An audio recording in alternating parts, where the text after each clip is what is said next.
Stories that matter. The journey of life from birth to death is an extraordinary trip, sometimes filled with great joy and excitement, but at other times filled with pain, sorrow, and disappointment. Stories That Matter shares both extremes with you. Sometimes our stories will make you feel very happy, but the journey of life is not all happiness. Other times, the journey of life will make you feel sad, for all of us have experienced both extremes. Stories That Matter will begin right after the break with a story that will touch your heart in the journey of life. Welcome to Stories That Matter. I'm your host, Doug Thompson, and today is December the 7th of 2017. In the studio with me today is a special guest, and this is Richard Mosier, and he's here specifically because this is December the 7th. And Richard, you're from Harrington now. That's right. Always been from Harrington? Born and raised. Born and raised in Harrington. And December 7th means something pretty special for you, doesn't it? Yes, it does. And you and I were talking before we came on air, and we were talking about a couple of things. I asked you, I said, well, we all know where we were on certain dates in history. And I said, I wasn't born December 7th yet, so I wasn't anywhere. But most people remember when they heard about the start of World War II that brought the United States into it. And then, in my generation, I would say I remember where I was when Kennedy was shot. And I'll always tell people, I remember exactly where I was when Lincoln was shot. And everybody sort of looks at me, well, that was like 1865. Well, I was there. I wasn't really, Richard, but that's what I always tell people. Do you remember where you were when you heard that World War II, that Pearl Harbor had happened and the United States was now brought into it? I was a freshman in high school. 13, 14 years old, something like that. Mm-hmm. And did you have a grasp of what that meant? Oh yes, that was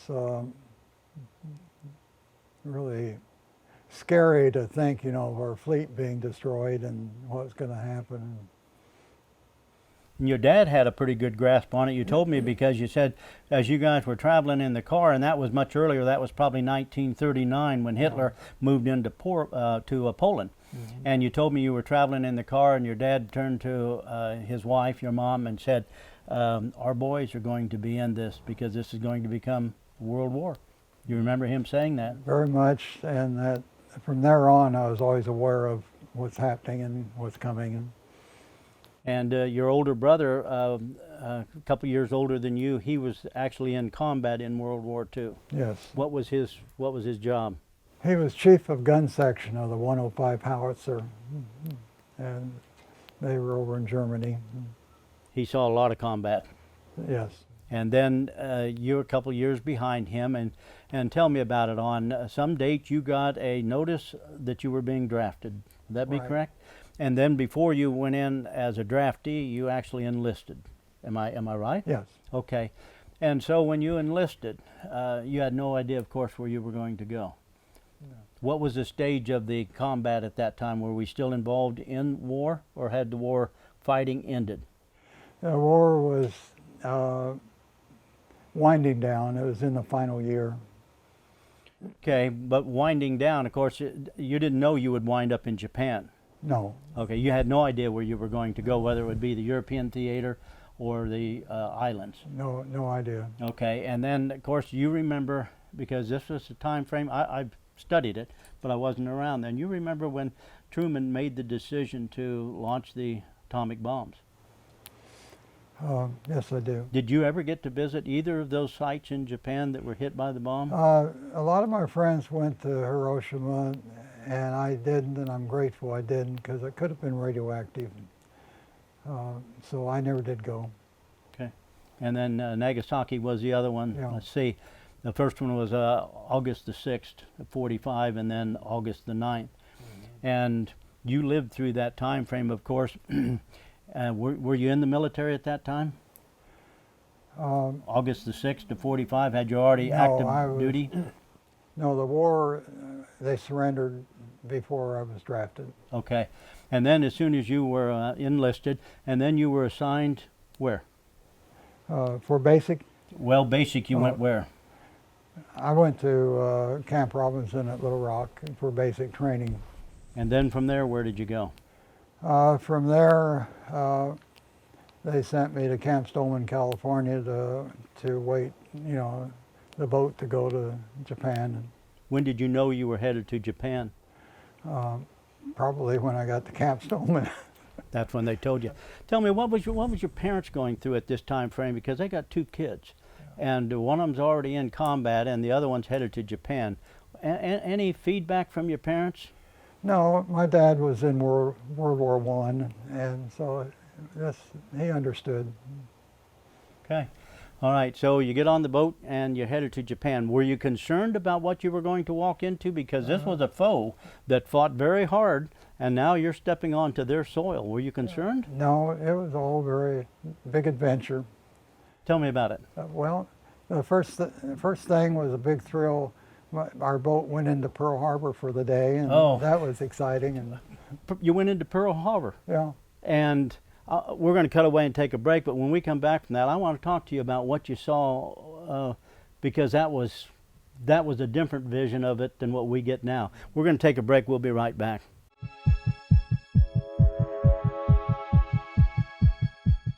Welcome back to Stories That Matter. I'm your host, Doug Thompson. I'm visiting with Dick Mosier from Harrington. And if you haven't been following us, shame on you. You'll have to pick up one of the rebroadcasts of the shows. But Dick was telling me that he had enlisted into the military because he was being drafted. And then he got the orders. He was headed to Japan. And so when we just cut away to break, you said we pulled into Pearl Harbor. Pearl Harbor was, of course, bombed in 1941, December 7th of 1941. And that's what brought the United States into the war. What did you see when you got to the harbor? I don't recall anything unusual. Our boat came in and docked, and I was not allowed to leave the boat because we left that evening. And could you see damage, any collateral damage from the attack? Not then. So they had pretty well recovered from it. Were there vessels, destroyers, any aircraft carriers that you saw or anything there? There were a lot of boats there. But yeah. How long were you at Pearl Harbor? Just a day. We came in the morning and left in the evening. And then where'd you go from there? Then the next stop was Japan. Okay, and when you got to Japan, where were you assigned at? I was sent to a billet downtown Tokyo, and probably stayed there until I got my next assignment to the trials. When did you find out that you would be at the war crime trials? When they told me to go. Okay, they said, here's where you report to. And I've got a picture. We'll put this picture up on screen, but you and I are looking at it. That's a pretty handsome Dick Mosier right there. Well, thank you. And he's got a patch on his arm that says page. The other language on it I can't read. What's that say? It says the same thing. Same thing, different in Japanese. All right. And so you were a page for a while. And who is it in this picture we're looking at? That's obviously right in the courtroom. Yes. And who are you standing by in there? Japanese lawyers and things. Okay. All right. And how? My job is just somebody motions me over, well, then I take messages or whatever they want. And you would relay the messages? Might have to go up. Maybe one of the judges wants me for something, and we just did that service for them. And so then, how long were you a page before you were reassigned? I think probably 3 or 4 weeks. And then when you were reassigned, was it still at the war crimes trial? Oh, yes. And what was your next job? My next job was military personal aid to the judges. That's a pretty good job. We had 11 countries, 11 judges on the bench. Nuremberg had 4. So it was very exciting to be acquainted and friends with the judges. Okay, and so were you part of General MacArthur's? Yes, I wore a GHQ patch. We were in General Headquarters, and my address was very impressive. International Military Tribunal for the Far East, General Headquarters, Supreme Commander of Allied Powers, Armed Forces Pacific Area Command. Did you ride home a lot and to friends so they could respond to that one? Abbreviated. Did you? Did you see General MacArthur a lot? Oh yes, he put on quite a show. Every time he'd come to work, people would be gathered around the sidewalk, and he'd go into the Daiichi building, Uh, I blew it one day. The Chief Justice asked me to personally give him a message, and I sent it through the military mail system. I should have. He wanted me to hand it to MacArthur myself. Why didn't you do it? There were other things that he wasn't, in our country, and that was the way we were told to do things. Yeah, that wouldn't have been the military protocol for I should you have. to. I always regretted not doing No. it. Did you ever meet him like we're talking No, now? not personally. But you saw him, of course, being in headquarters. You saw him quite a bit. I've met his chief of staff, but not him. Uh-huh. How did you like interacting with the judges? Oh, they were wonderful. They people. treated you well? Yeah, they were very kind and courteous to me, and so some of them I became very close friends with. And did you, as you were in this position, did you come in contact with the prisoners a lot? No, no. The only contact prisoners was to see them come and go and see them in the courtroom. What did that, I guess I'm thinking about this part here in my own situation is, if I was in that, I said, well, man, what would be your thoughts as you're thinking about it? I'm standing in the courtroom where these people who have made decisions to bomb Pearl Harbor that brought us into a war, that all of these names that I've heard about, read about, that we've lost friends to. What was your feelings when you saw these people come into the war criminals come into the courtroom? Well, very historical to feel that I was in the middle of all this. I think the trial in Tokyo was probably, at that time, one of the most important places in the world, and I was honored to be part of it. I would imagine, and of course press was covering it because the Nuremberg trials had already ended. Yes. And so if I was to look at something like the, let me pull out one of these. This is a document that you brought in to me before, and I was looking at it because I'm kind of familiar with it. Can you tell me what this is? That is the court proceeding for one day, and so every day. These are all mimeographed up, and I would distribute copies to all the judges. And they would take it home with them or back to their offices whatever. Or something? Yeah, somewhere. One judge threw his in the wastebasket. Every day? Every day. He'd already heard it. He didn't need to read it again. And so I'm showing, and this is on the screen, this is a report of the proceedings from the International Military Tribunal for the Far East. And this is an original. This is of course, copy of one of the transcripts. And this one that we're looking at right now, and you folks are looking at it on the screen, is from October 31st, 1946. And of course, the war ended in 45. And so let's see, the war crimes trial started on, was it May 3rd? May 22nd of 46. I don't remember just when it started. Yeah. I had a picture of young fella here, and this is up on the screen. Who is that? That's me, and I'm standing at the front entrance of the tribunal building. When the prisoners arrive, they drive through that arch, and they're surrounded by MPs, and they're led into the courtroom. That's awesome. We're going to cut away, take a break. We'll be back. You're watching Stories That Matter with Dick Mosier.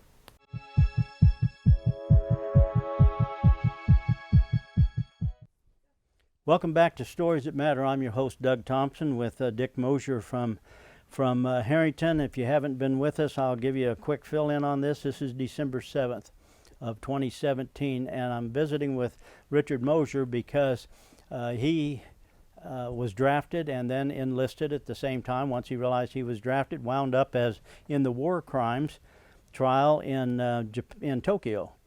And that was 1946, and he was assigned as a aide to the judges. Would that be a correct title? That's correct. And so he was kind enough to bring in with him today some of his pictures and some of his documents from the war years. And I'm looking right now at the honorable discharge. And of course, the people that are watching at home are also looking at the same thing, because I'll put this will be Glenda will put this up on the screen. And that's your discharge. I see you were discharged on June the 22nd of 47. Am I correct? You remember it being a little later than that. That was your departure date, and then your arrival date was 1st of July of 47. And then did you go back to Harrington? I got out in time to go back to college. When I graduated from high school, I went straight to Notre Dame on the accelerated program and was able to get a year of college in. And so I was out of service in time to get in my sophomore year. And then you finished college at Notre Dame, and then what? I graduated in 1950 at Notre Dame and then went into dental school and finished there 4 years later. And you were a dentist in Harrington until you retired from that? At 59 years of 59 dentistry. years. Well, you not only retired from that, but then your son John is a doctor. He's a physician in Harrington. Yeah, yeah. How many kids do you have? I have 4 sons. 4 sons. All of them in the medical field, or? Orthopedic surgeon, family practice physician, a dentist, and the 4th one is in the railroad, conductor in the railroad. Is he? Wow, that's awesome. And your parents, I see your dad's name, he was on the outside of this, Harry Mosier. My dad was a dentist. He was a dentist as well. Okay. Listen, when I'm thinking about this here, back when you were sitting in that car at the age of 12 and your dad said, our sons are going to be in that, speaking to your mother, the 2 kids, and you were.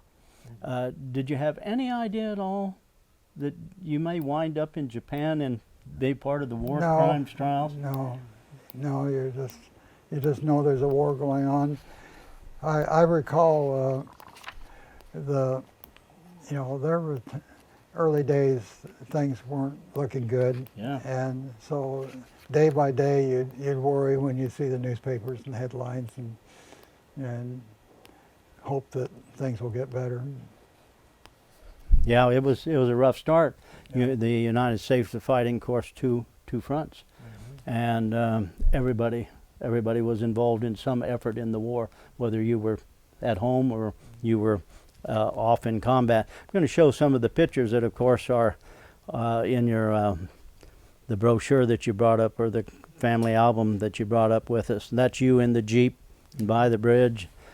And who are you with here? I'm looking at one that says Spectators Pass AM. Who am I looking at? You're looking at Major General Zoriana from Russia, Judge Powell from India, Captain Colbert, the military aide, and the aide to the general. He's a Russian lieutenant. You had a really good, close relationship with the Russian judge, didn't you? He was wonderful. Yeah, you told me before that he even wanted you on the break to come to Russia for a while, and you entertained that idea. And when you went up to the superiors and said what you had an option to be able to do, they said, "You don't have an option, you're not going." Was that it? That's right. What am I looking at here on the page with the one with the mountain here? What is that? We're looking at Mount Fujiyama, and that is my climbing friends and I at the top of the mountain. You climbed this mountain? I climbed the mountain. How is it that a kid from Harrington, Kansas winds up going up there and climbing the mountain in Japan? I was always intrigued with what's up there, and it was just to go up to the top and look down in the crater was my thrill. I bet it was. Very deep hole. I bet it was. And I'm looking at some more pictures. What am I looking at here on the next page? Those are cherry blossoms at Atami, Japan. Wow. And that is the Great Buddha at Kamakura and some of the emperor's buildings. And I met a Japanese photographer that showed me around and helped me get pictures like that. You know, one of the things that I have gleaned from our conversations, you were very personable, because in every situation, I mean, here's the judges, really, they liked you. And the people that you're associating with and the people that you're around just seem to like you, and that you made friends easy. Has it always been that way for you? Everyone was very kind. I had no feeling of hostility. The Japanese that I worked with, one used to be a major in the Army, another one was a Zero pilot, and we all got along great. You didn't, when you got over there and you're an occupying force over there, you just didn't have any conflict with those people? No. And my mother, I was able to locate a woman my mother went to school with, and so they were very kind to entertain me all the time in their home. Looking at the picture of, here's a building standing here with an archway. What is that building at the top? That's the War Ministry building with a camouflage paint on it at that time. And did you work out of that building some Yeah, too? that's where the trial was. Okay. Up on the second floor, and the second floor was where the judge's offices were. You gave me a really good picture that I'm going to pick up here of the area. Now, you don't know when this picture was taken, but I'm looking at the center of the picture, and you're seeing it on your screen right now. And there's a blue top to that building. Is that where you were? That's where I was. And your office was actually on the second floor? On the second floor, on the inside corner of that space. And actually, my office was right across the hall from Hideki Tojo's former office. Really? And he was, of course, he was the general. Was he the one that launched the? Tojo was the war minister of Yep, Japan. and he's the one that gave the signal to launch the attack Right. on Pearl Harbor. He was in charge. Okay, and did you have any sort of interaction with him at all, other than just like we're looking at each other eye to eye? No contact. I was always fascinated. I heard stories about a denture that the Navy made him that across the front of the denture they wrote, "Remember Pearl Harbor" in Morse code. And he didn't realize it, did he? I don't know. They had to change it. I'm sure they did. We got to cut away, take a break. We'll be right back. Welcome back to Stories That Matter. I'm your host, Doug Thompson, with my special guest, Dick Mosier from Harrington, and this is a broadcast that goes out lots of places. But what a fascinating story. A kid out of Harrington that goes off to college at Notre Dame and then winds up getting drafted, goes overseas. On the way over there, he stopped at Pearl Harbor, which was, of course, bombed in December 7th, and this is December 7th now, many years later, 76 years later. And we're talking about your experience from the war, and that you wind up in Tokyo at the war crimes. And one of the things that strikes me about the poses of the people, and here's a picture of, this is a picture that was taken where? That's in front of the War Ministry building on the front steps. And the people in that, of course, are the prisoners, the war crime prisoners. criminals. And so many of these were hanged. Some were. Some were hanged, not all of them, but some of them were hanged. And one of the things that I see about them is they're a very proud people. They accept it matter of fact, like, well, that's the price. Mm-hmm. That's the price. And that seems to be much different than what I saw from the Nuremberg trials. Mm-hmm. Were you impressed by their demeanor? Or did you find that consistent with their culture? It was just a daily routine. They'd come and go every day. And it's interesting. When the bus arrives, the military close all the doors to the hallways and escort them in. And then business begins. Yeah. Business begins. What an amazing story. Dick, I've enjoyed it. Thank you All so right. much. Thanks for you. being here. Hope you've enjoyed the show with Dick Mosier, Stories That Matter. Dr. Richard Mosier passed away on January 13, 2018, a few short weeks after we filmed this show. Richard was a gentleman to work with, and what an amazing story of a young man from Harrington, Kansas, assigned to the general staff of General Douglas MacArthur for the Japanese war crime trials. Richard, may you rest in peace.